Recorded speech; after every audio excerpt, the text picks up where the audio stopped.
بسم اللہ الرحمن الرحیم۔ اگر آپ حج یا عمرہ کرنے گئے ہیں یا کعبہ کی تصاویر کو قریب سے دیکھا ہے تو آپ نے خانہ کعبہ کے دروازے کے نیچے دائیں جانب لگے 8 پتھر دیکھے ہوں گے جن کا رنگ زرد بھورا ہے۔ آج کی اس ویڈیو میں ہم آپ کو دنیا کے ان نایاب سنگ مرمر کے ٹکڑوں کی اہم معلومات فراہم کریں گے۔ ہم آپ کو بتائیں گے کہ یہ پتھر کیا ہے اور اس جگہ ان کی موجودگی کا راز کیا ہے۔ مصلی حضرت جبریل علیہ السلام کیا ہے؟ رسول اللہ صلی اللہ علیہ وسلم کو نماز پڑھنے کا طریقہ کس نے کب اور کہاں سکھایا تھا؟ سنگ مرمر کے ان 8 ٹکڑوں کی تفصیلات کیا ہے؟ ہماری آپ سے گزارش ہے کہ ہماری تمام ویڈیوز گہری تحقیق اور مستند حوالوں کے ساتھ بنائی جاتی ہے، اس لیے ان کو آخر تک دیکھا کریں اور صدقہ جاریہ کی نیت سے شیئر بھی کیا کریں تاکہ زیادہ سے زیادہ لوگوں تک اچھی معلومات پہنچ سکے۔ اگر ابھی تک آپ نے ہمارا چینل سبسکرائب نہیں کیا تو برائے مہربانی چینل کو سبسکرائب کر دیں اور ہماری ویڈیو پر اپنے کمنٹس بھی دیا کریں۔ تو آئیے آج کی ویڈیو کا آغاز کرتے ہیں۔ دوستو، خانہ کعبہ کی دیواریں جہاں زمین سے ملتی ہیں وہاں کعبہ کے 3 اطراف سفید سنگ مرمر کی ڈھلوان بنی ہوئی ہے جسے شازربان کہا جاتا ہے۔ شازربان پر باب کعبہ کے قریب خاتم کی جانب زرد بھورے رنگ کے 8 پتھر لگے ہوئے ہیں۔ طواف کے ہجوم کی وجہ سے یہاں ہر وقت رش رہتا ہے اور دوسرا یہ مقام نیچے کی طرف ہونے کے باعث اس کا عام طور پر دیکھنا تھوڑا سا مشکل ہوتا ہے، لیکن نمازیوں کی صف بندی، مطاف کی دھلائی یا پھر دیوار کعبہ کے ساتھ طواف کرتے وقت بآسانی اس مقام کی زیارت کی جا سکتی ہے۔ اگرچہ یہ مقام خانہ کعبہ کے بالکل متصل ہے، لیکن لوگوں کی اکثریت اس مقام اور اس کے پس منظر سے ناآشنا ہے۔ تاریخی روایات کے مطابق سنگ مرمر کے ان 8 ٹکڑوں کے سامنے نمازوں کی فرضیت کے بعد حضرت جبریل علیہ السلام نے اللہ تعالیٰ کے حکم سے رسول اللہ صلی اللہ علیہ وسلم کو نماز پڑھنے کا طریقہ سکھایا اور ان کے اوقات کار کا علم دیا تھا۔ اسی وجہ سے اس جگہ کو مصلی جبریل علیہ السلام کہا جاتا ہے، گویا یہ وہ متبرک مقام ہے جہاں کرۂ ارض پر پہلی فرض نماز بجماعت ادا کی گئی تھی۔ بعد میں نبی کریم صلی اللہ علیہ وسلم نے اسی جگہ کو مقام جماعت بنایا اور صحابہ کرام رضوان اللہ اجمعین یہی آپ صلی اللہ علیہ وسلم کی اقتداء میں نماز ادا کرتے تھے۔ آج بھی بیت اللہ شریف میں امام اسی جگہ یا اس کے سامنے فرض نمازوں کی امامت فرماتے ہیں۔ حضرت عبداللہ بن عباس رضی اللہ عنہ سے روایت ہے کہ رسول اللہ صلی اللہ علیہ وسلم نے فرمایا، جبریل علیہ السلام نے خانہ کعبہ کے پاس 2 بار میری امامت کی۔ ظہر مجھے اس وقت پڑھائی جب سورج ڈل گیا اور سایہ جوتے کے تسمے کے برابر ہو گیا۔ عصر اس وقت پڑھائی جب ہر چیز کا سایہ اس کے مثل ہو گیا۔ مغرب اس وقت پڑھائی جب روزہ دار روزہ کھولتا ہے یعنی جب سورج ڈوبتا ہے۔ عشاء اس وقت پڑھائی جب شفق غیب ہو گئی، اور فجر اس وقت پڑھائی جب روزہ دار پر کھانا پینا حرام ہو جاتا ہے یعنی جب صبح صادق طلوع ہوتی ہے۔ دوسرے دن ظہر مجھے اس وقت پڑھائی جب ہر چیز کا سایہ اس کے مثل ہو گیا۔ عصر اس وقت پڑھائی جب ہر چیز کا سایہ اس کے 2 مثل ہو گیا۔ مغرب اس وقت پڑھائی جب روزے دار روزہ کھولتا ہے۔ عشاء تہائی رات میں پڑھائی اور فجر اجالے میں پڑھائی۔ پھر جبریل علیہ السلام میری طرف متوجہ ہوئے اور فرمایا، ہے محمد صلی اللہ علیہ وسلم، یہی وقت آپ سے پہلے انبیاء کرام کا بھی رہا ہے اور نماز کا وقت ان دونوں وقتوں کے درمیان ہے۔ پہلے دن حضرت جبریل علیہ السلام نے ساری نمازیں اول وقت میں پڑھائیں اور دوسرے دن آخری وقت میں، تاکہ ہر نماز کا اول اور آخر وقت معلوم ہو جائے۔ شب معراج کے بعد جب رسول اللہ صلی اللہ علیہ وسلم مکہ تشریف لائے تو صبح آپ صلی اللہ علیہ وسلم نے اپنے اس روحانی سفر کا اعلان کیا۔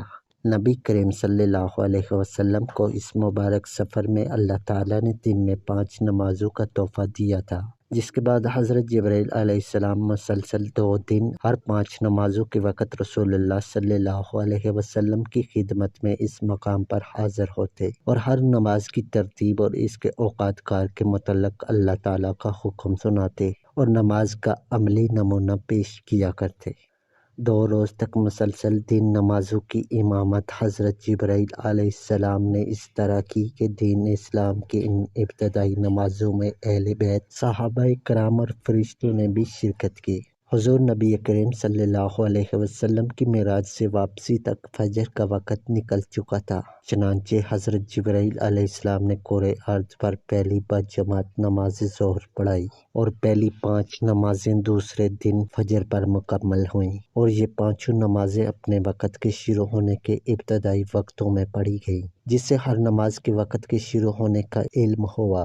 دوسرے دن ظہر کی نماز سے لے کر تیسرے دن فجر تک کی اگلی 5 نمازیں اسی طرح پڑھائی گئیں کہ وہ ہر نماز کا اختتامی وقت تھا، اور اس طرح نمازوں کی ترتیب کے ساتھ ساتھ اس مقام پر تمام نمازوں کے ابتدائی اور انتہائی اوقات کار کا تعین بھی ہو گیا۔ سن 1958 تک اس مقام پر یعنی مصلی جبرائیل علیہ السلام کی نشاندہی کے لیے کعبۃ اللہ کی دیوار کے قریب مطاف کے فرش پر باب کعبہ اور ان پتھروں کے درمیان ایک جائے نماز کے برابر چھوٹا سا گڑھا بنا ہوا تھا، جس کی وجہ سے لوگ بآسانی اس مبارک مقام کو پہچان لیتے تھے۔ اس گڑھے کو الموجن کہا جاتا تھا اور یہ 2 میٹر لمبا اور 112 سینٹی میٹر چوڑا اور 28 سینٹی میٹر گہرا تھا۔ یہ گڑھا مطاف کی سطح سے نیچے تھا، جس کی وجہ سے خصوصاً بارش کے موسم میں حجاج اس گڑھے سے ٹکرا کر گر جاتے تھے۔ چنانچہ پہلی سعودی توسیع کے دوران مکہ مکرمہ کی شرعی عدالت کے صدر شیخ عبداللہ بن دیش کی موجودگی میں جمعرات 2 شعبان 1377 ہجری بمقام 20 فروری 1958 عیسوی کو اس مقام کو بھر کر مطاف کے برابر کر دیا گیا، جس کے بعد اس کی نشاندہی کے لیے مطاف میں سنگ مرمر کے یہ زرد بھورے رنگ کے ٹکڑے لگا دیے گئے۔ مورخین کا خیال ہے کہ پتھر کے یہ ٹکڑے سب سے پہلے الموجن پر واقع تھے، جو کہ مطاف میں زمین کی سطح پر لگائے گئے تھے، جہاں حضرت جبرائیل علیہ السلام نے نبی کریم صلی اللہ علیہ وسلم کو نماز پڑھنے کا طریقہ سکھایا تھا۔